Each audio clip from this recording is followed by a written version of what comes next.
दोस्तों बेशक नेचर ने बहुत सी एनिमल्स की नस्लों को खौफनाक और खतरनाक बनने का मौका दिया था, लेकिन उसी नेचर और उसमें रहने वाले इंसानों ने उन एनिमल्स को इस दुनिया से एक्सटेंड कर दिया।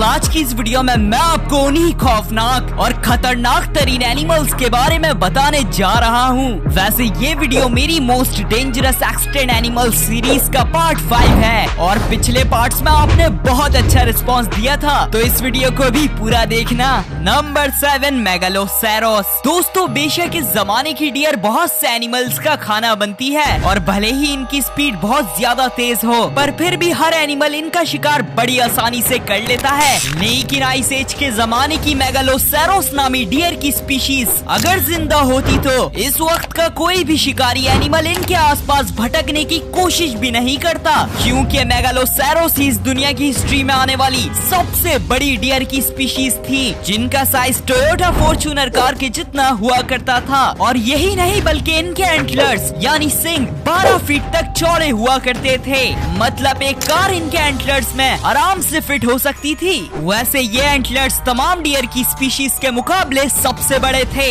और सिर्फ मेल मेगालोसैरस के पास ही हुआ करते थे। वेल इन एंटलर्स का एक पर्पस तो फीमेल मेगालोसैरस को अट्रैक्ट करना था और दूसरा पर्पस दूसरे मेल मेगालोसैरस के साथ लड़ाई के दौरान इस्तेमाल करना था। बहरहाल ये इस दुनिया में आइस एज के दौरान ठंडे तरीन मौसम में पाए जाते थे और अपना ह्यूज साइज मेंटेन करने के लिए हद से ज्यादा प्लांट्स खाया करते थे। पर आइस एज के बाद मौसम बदलने की वजह से इनको खाना तलाश करने में बहुत ज्यादा परेशानी शुरू हो गई थी। इसी वजह से ये इस दुनिया से 8000 साल पहले एक्सटेंड हो गए थे। Number 6 bear dogs. दोस्तों बेयर्स कितने डेंजरस एनिमल होते हैं इसका तो आपको जरूर पता होगा, और डॉग्स जब गुस्से में आते हैं तो इनसे भी बचना इम्पॉसिबल हो जाता है। वेल इमेजिन करें अगर डॉग और बेयर का हाइब्रिड होता तो कैसा होता। तो जी हाँ, इस दुनिया में आज से 5 मिलियन ईयर्स पहले बेयर डॉग्स नामी खौफनाक और कातिल एनिमल्स पाए जाते थे, जिनकी कुछ स्पीशीज का साइज तो बेयर से भी कई गुना ज्यादा बड़ा होता था और लेग्स बिल्कुल डॉग्स की तरह लंबे होते थे। वैसे बेयर डॉग्स बेशक बेयर और डॉग का हाइब्रिड लगते थे, पर ये ना ही बेयर्स थे और ना ही डॉग्स, बल्कि ये एक अलग एनिमल्स की फैमिली थे जो कैनिफोर्मिया नामी ऑर्डर को बिलोंग करती थी। ये वही ऑर्डर है जिसमें वुल्व्स, डॉग्स और बेयर्स जैसे एनिमल्स शामिल हैं। इसलिए अगर आपने कभी नोट किया हो तो बेयर्स और डॉग्स देखने में काफी सिमिलर लगते हैं। बहरहाल बेयर डॉग्स इस दुनिया के मोस्ट सक्सेसफुल प्रेडेटर्स में से एक माने जाते हैं, जिन्होंने करोड़ों सालों तक एपेक्स प्रेडेटर का टाइटल अपने नाम किया हुआ था। लेकिन इंसानों के इस दुनिया में आने से पहले बेयर डॉग्स एक्सटेंट हो गए थे और इनके एक्सटेंट होने की एक वजह दूसरे न्यूली इवॉल्व्ड एनिमल्स के साथ कंपटीशन बताई जाती है। Number 5 Livyatan. दोस्तों आप लोगों को लगता होगा इस दुनिया की हिस्ट्री में मेगालोडॉन को टक्कर देने वाला समंदर में कोई भी एनिमल नहीं आया होगा, लेकिन शायद आपको पता नहीं है कि इस दुनिया में एक वक्त ऐसा भी था जब लिवियाटन नामी शिकारी व्हेल समंदरों पर राज किया करती थी। वह लिवियाटन का साइज होता तो 2 स्कूल बसेस के बराबर था, मतलब मॉडर्न डे स्पर्म व्हेल्स के जितना ही, और ये देखने में भी काफी हद तक स्पर्म व्हेल्स की तरह दिखाई देती थी। पर स्पर्म व्हेल्स के जॉस काफी पतले होते हैं और अपर जॉस में तो तीत भी नहीं होते, और वहीं लिवियाटन के जॉस इस दुनिया की हिस्ट्री में आने वाले तमाम एनिमल्स के मुकाबले सबसे ज्यादा खतरनाक बताए जाते हैं, क्योंकि इनके जॉस में इस दुनिया के सबसे लार्जेस्ट काटने वाले तीत मौजूद होते थे।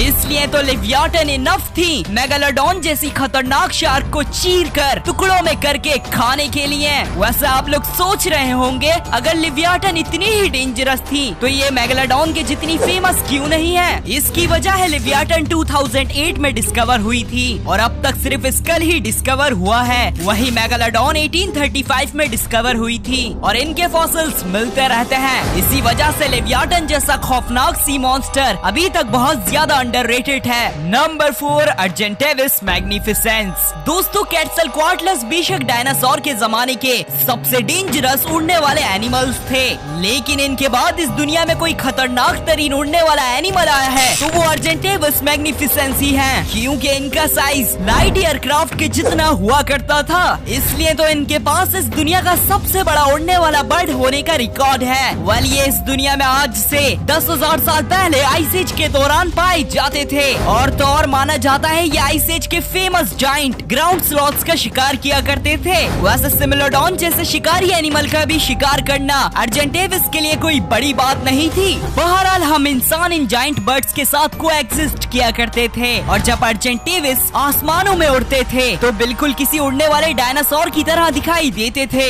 लेकिन इंसानों की हंटिंग और आइस एज खत्म होने की वजह से बहुत से जाइंट एनिमल्स एक्सटिंक्ट होते जा रहे थे, इसलिए खाना न मिलने की वजह से अर्जेंटेवस मैग्निफिसेंस भी एक्सटिंक्ट हो गए थे। Number 3, dire wolf. दोस्तों, बहुत सी सीरीज या मूवीज में वुल्फ्स को तो आपने जरूर देखा होगा, जिनका साइज आमतौर में काफी ज्यादा बड़ा दिखाया जाता है। पर क्या इस तरह की कोई वुल्फ्स की स्पीशीज रियलिटी में भी एग्जिस्ट किया करती थी? तो जी हाँ, तकरीबन आज से 10,000 साल पहले आइस एज के ठंडे तरीन इलाकों में डायर वुल्फ नामी वुल्फ्स की अब तक की सबसे बड़ी और खतरनाक तरीन स्पीशीज पाई जाती थी, जिनकी बाइट फोर्स इनफ थी आइस एज के किसी भी एनिमल की हड्डियां तोड़ने के लिए।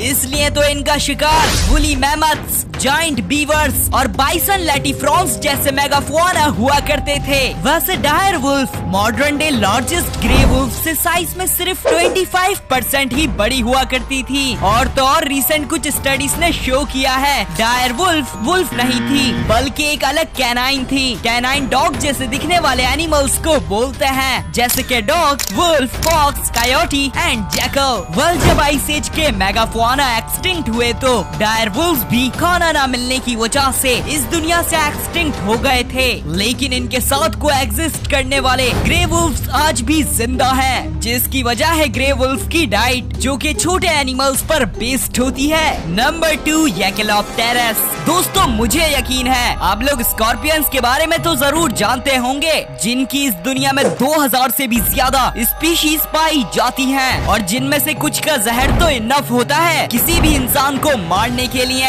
लेकिन इस जमाने के स्कॉर्पियंस कुछ भी नहीं है, क्योंकि आज से तकरीबन 400 मिलियन ईयर्स पहले, मतलब जब डायनासोर्स किया, बल्कि इस दुनिया में कोई 4 पैर वाला जानवर भी इवॉल्व नहीं हुआ था, उस वक्त समंदरों में येकेलोप्टेरस नामी इस दुनिया का सबसे लार्जेस्ट आर्थ्रोपॉड पाया जाता था। इनसे बड़ी हिस्ट्री में कोई भी स्कॉर्पियन की नस्ल नहीं आई, क्योंकि इनका साइज एक इंसान से भी कई गुना बड़ा हुआ करता था।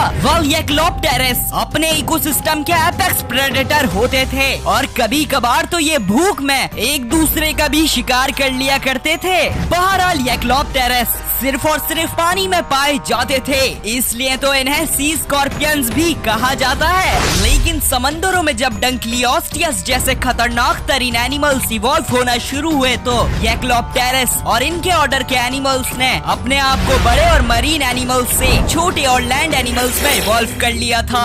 मतलब ये मॉडर्न डे स्कॉर्पियंस में इवॉल्व हो गए थे, जो कि आज भी हमारे साथ इस दुनिया में पाए जाते हैं। Number 1, triceratops. दोस्तों, बेशक टीरेक्स को इस दुनिया में आने वाला सबसे खतरनाक तरीन एनिमल कहा जाता है, और तो और टीरेक्स के बारे में तो मैंने आपको अपनी सीरीज के पार्ट 2 में बताया ही था। पर असल सवाल ये है कि क्या इस दुनिया में कोई ऐसा भी एनिमल आया है जो टीरेक्स जैसे शिकारी एनिमल का मुकाबला कर सके? तो जी हाँ, मिलिए ट्राइसेराटॉप्स से, जिन्हें इस दुनिया में इवॉल्व होने वाला सबसे खतरनाक तरीन डायनासोर कहा जाता है। और सबसे अजीब बात, ये एक हर्बीवोरस डायनासोर थे, और तो और माना जाता है ट्राइसेराटॉप्स का डिफेंस मैकेनिज्म इस दुनिया में आने वाले तमाम एनिमल्स के मुकाबले सबसे बेहतरीन था, क्योंकि इनकी नेक के पास एक यूनिक तरह की फ्रिल बोन हुआ करती थी, जिसकी वजह से ट्राइसेराटॉप्स के टाइम के किसी भी डायनासोर का इनको शिकार करना इम्पॉसिबल था। साथ ही साथ इनके फेस के आगे 3 हॉर्न्स भी होते थे, जो इनफ थे किसी भी टीरेक्स जैसे डायनासोर को चीर कर मारने के लिए। वैसे अगर हम इंसान ट्राइसेराटॉप्स के सामने आते तो ये हमारे भी बहुत बुरी तरह से टुकड़े कर देता। बहरहाल 66 मिलियन ईयर्स पहले होने वाले एस्ट्रॉइड इम्पैक्ट में तमाम डायनासोर्स के साथ साथ ट्राइसेराटॉप्स भी इस दुनिया से हमेशा के लिए एक्सटिंक्ट हो गए थे। मुझे